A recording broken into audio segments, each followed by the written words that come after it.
Hello and welcome to the next review for cityofgeek.com or on Facebook, YouTube, etc. However you found us, thank you. The Twitter. We're going to start with that. Yeah, could be Twitter. And we just got out of Serenity, which, this is weird. They keep doing these reboots with the same title, but I didn't see like Captain Mao, The Firefly. Joss Whedon has a lot to explain. And where was the Bible? I thought this was based on the Serenity Prayer. Oh yeah. It's like I don't know. But what was this with Matthew McConaughey and of course, no one's gonna be confused about the title in this case. But we just got Serenity, a much delayed movie that was, I think, was supposed to come out at least twice last year, sometime in August maybe, and I know it was supposed to come out against Halloween on October 18th. Then vanished from the schedule like that week and popped up for this week, and that we see why it did that, because this movie is awful. And this movie is both the best movie I've seen this year and the worst. Oh yeah, I don't know where this is going to be, because this I have to talk about this at the end of the year. I just don't know where it's going to be. I mean, I know where it's probably going to be, but it's truly just, I haven't laughed. It's the best type of bad movie. Oh yes, it's entertaining. It's entertaining because everything is wrong, and the twists and the weird changes don't make. I guess this is the one that kind of bends backwards back into good. Of course, people like to throw out, it's so bad it's good all the time. Sharknado. It's like, fucking off. Oh no. This is one of the movies where every decision is wrong, and thus makes it so entertainingly baffling of why they made these decisions and who let this happen. The thing about a bad movie that makes it good is, like, I hate the Sharknado argument because I hate Sharknado. It's like, you can't try to be bad. Like, they tried to make a good movie. There's no one in here is trying to be bad. Yeah. No, they were all trying to make a good movie. They were trying for, like, what's a good mystery? I don't know who read the script and thought this was a good idea, and no one said, Stephen Knight, do you want to think about this? Stephen Knight was the writer and director of this, and this is like his second or third big director. He directed Locke from about 5 years ago. That's when Tom Hardy in the car, giving a review of another movie. No, I'm kidding. And then a couple other things. And he's written, last year he wrote Girl in the Spider's Web. He's written some pretty high-profile projects. Eastern Promises, David Cronenberg's one of his best movies. Yeah. The guy who wrote this somehow wrote that, and I have no idea how. This was a joy from the very beginning. Like, the dialogue is so, like, it ties into we'll go into spoilers, but it's like, you understand why some of the dialogue, I guess, could be bad, but also, like, characters say things, and it's just... Nothing feels natural. Nothing feels natural. And this is coming from, like, Matthew McConaughey, who spends the first 25 minutes with, I'm bad with names, Desmond Husu. Yeah. Going after a fish and a tuna, and I wrote down my notes. It's like, is this about him catching a fish? Where's Anne Hathaway and Jason Clarke? Exactly. I'm like, is this trailer? Is that like a portion of the movie, and just really about him trying to catch this fish? Is it his white whale? That's kind of what I was thinking. I'm like, is this turning into Moby Dick except with fucking Matthew McConaughey in it? And his butt. And his butt. Matthew McConaughey and his butt. Show my butt. I'm not even trying to do Matthew McConaughey. He spends the first 25 minutes of this movie banging Diane Lane, being addicted, Digimon House, whatever his name is. He's a great actor. I apologize for butchering the name. Trying to catch a fish, and generally just being a degenerate. And then, at some point, Anne Hathaway shows up. Walking in from a different movie. She's coming in from a movie from 1943. Oh, she has the dialogue, too. She's like, I'll pick that up, boys. She's so trying to be a femme fatale. And she's really a fantastic actress. I can see her doing a femme fatale, generally. Here... No, it doesn't work here. Not after the 90s pan of... Whip pan! Whip pan! Whip pan! Just boom! With boom. the noise, too. There's the noise in there. It's like, cool, we half watched The Matrix 20 years ago and we have an idea. That sound effect reminds me of the King of the Hill episode where Bobby is trying to pick up the dog poop with the this industrial cleaner, and you see her... I don't know. I've seen episodes. I don't know. The sounds are actually pretty remarkably similar.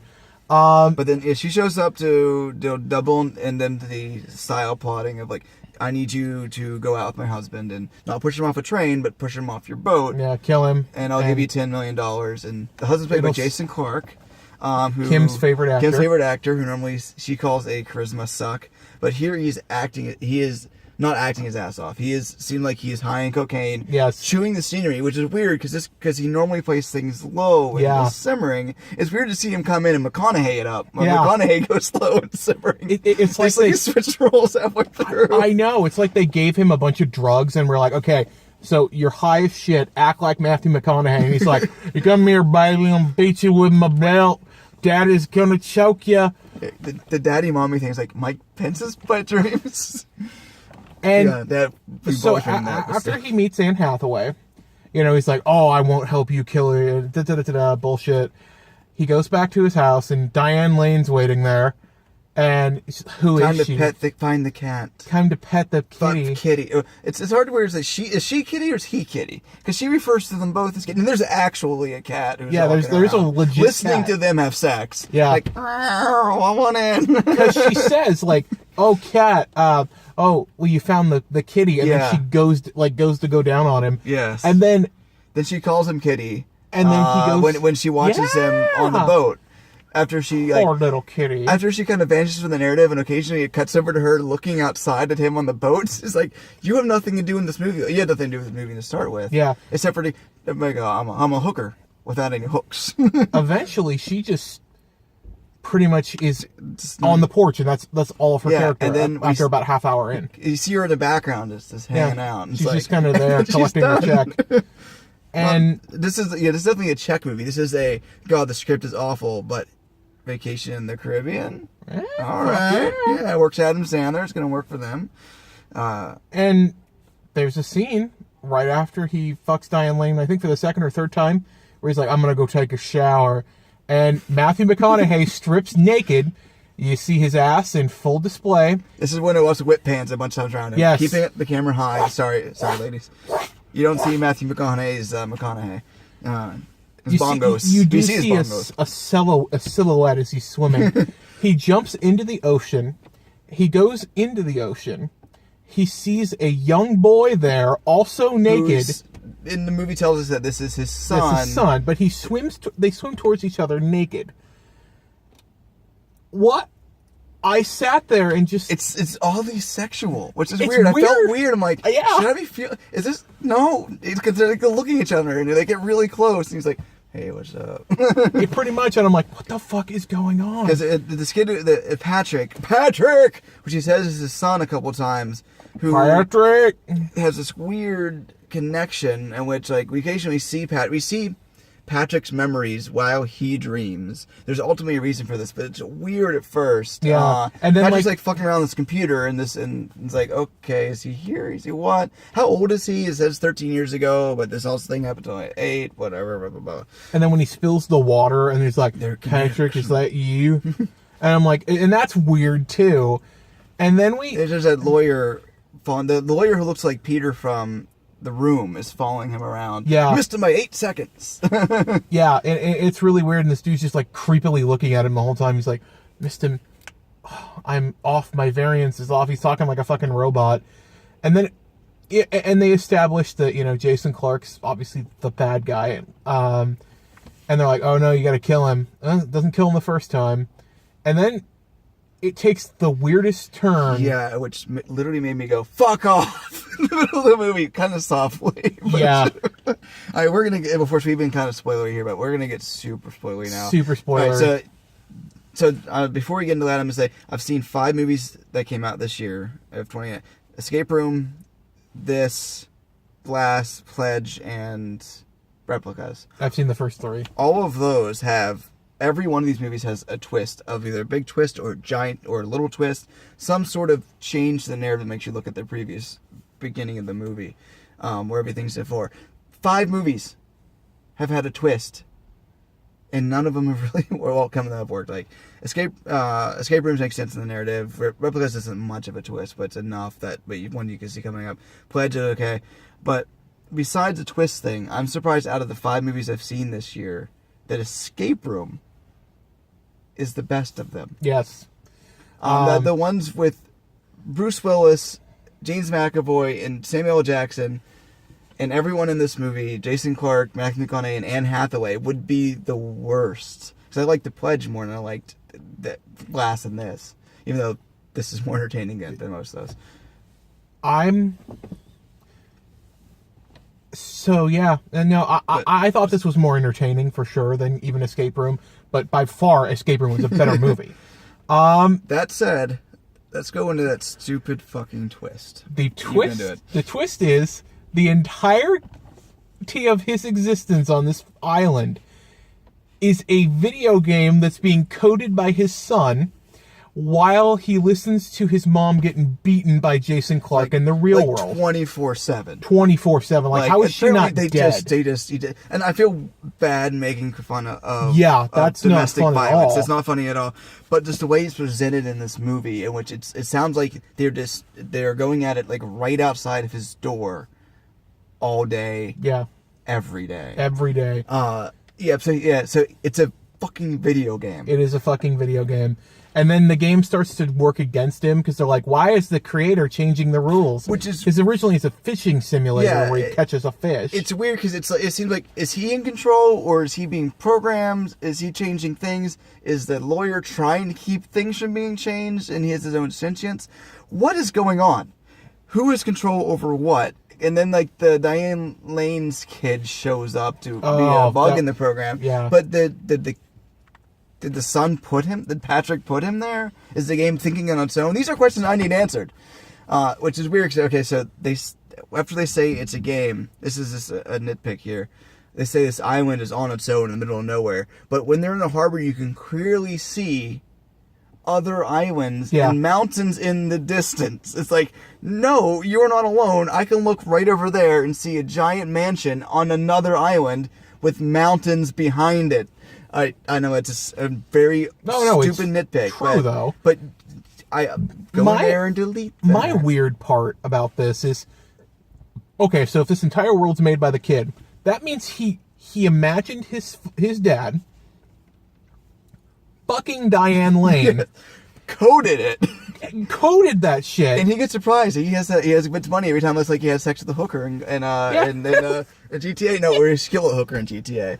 Yeah, but pretty much. It's a prize. And of course I think he even says, the lawyer says, like, this is your prize for the game of fucking the widow. Because, like, and then they're like, oh yeah, every time you catch the cat, that's part of the game. When you catch a fish, that's part of the game. And he also coded his dad getting naked and swimming towards him. Also this weird. Is how I connect with my dead dad. Because triple twist. Matthew McConaughey's dead. They essentially tell you that like halfway through. Yeah. He died. I remember going to Iraq. I remember bodies everywhere, but I don't remember coming back. Yeah. So it's like, okay, so the actual dad died. And in 2006, even though they say this is like 10 years. So 2006 is weird there because of course rewritten for this. But I turned to Cody after it finished and said, all right, this feels like in the late 90s, Stephen Knight had a bad flu, took a bunch of cough syrup, watched The Matrix, because there is some super Matrix-y thing there. Dark City, and in The Truman Show, watched all those high as shit on like a bunch of stuff, played a fishing simulator, went to sleep, had this dream, and woke up and wrote that dream down, and that sat it in a drawer for 20 years until someone let him make the movie. And this is the movie. This is that. This is all those things. This is The Matrix plus a fishing simulator. It's not how I'd ever thought I'd describe a movie. Yeah, no, it's like all of a sudden it was fucking big bass fishing, the game. Yes.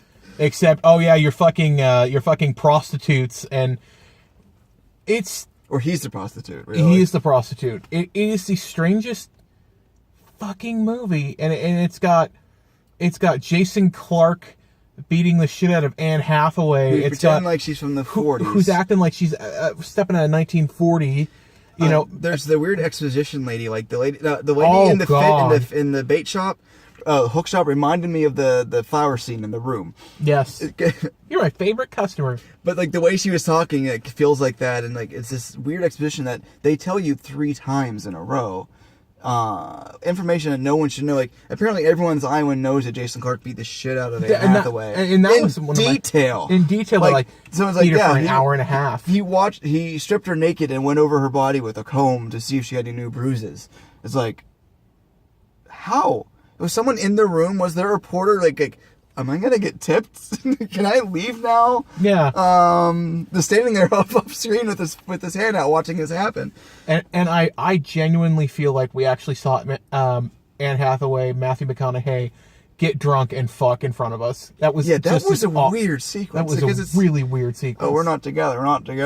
Oh, it's bang. And like, yeah, he's like all sweaty and weird. It's like he's high on cocaine and everything. Like it looks like one point he's biting her chin, like a fucking weirdo. There are points where he's just like this. We got a minute left. He's just covered in sweat. Yeah, and that's 90% of the movie is Matthew McConaughey's covered in sweat. Yeah, we have no time. I forgot to empty out my phone since last time we did a recording, so we have literally less than a minute left.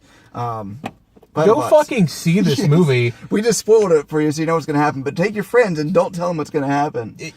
Wait for that turn because it takes that turn hard. And the audience laughed. And our audience was like 9 of us, and everyone in there was a dude, which is weird. Yeah, everybody was a man. Everyone was a guy, but everyone laughed, and you just hear the audience go. But anyway, this movie is awful. I give it, it's like a D for filmmaking and like maybe a B plus entertainment. I'm sure it's quite the A level for entertainment, but I'm still for me up for somewhere else. Solid A for entertainment. Solid It's F an early contender for like best worst movie of the year in that way. Damn straight. Cool. Check it out. See ya. CDAgeek.com. Like, comment, subscribe, etc., etc., etc.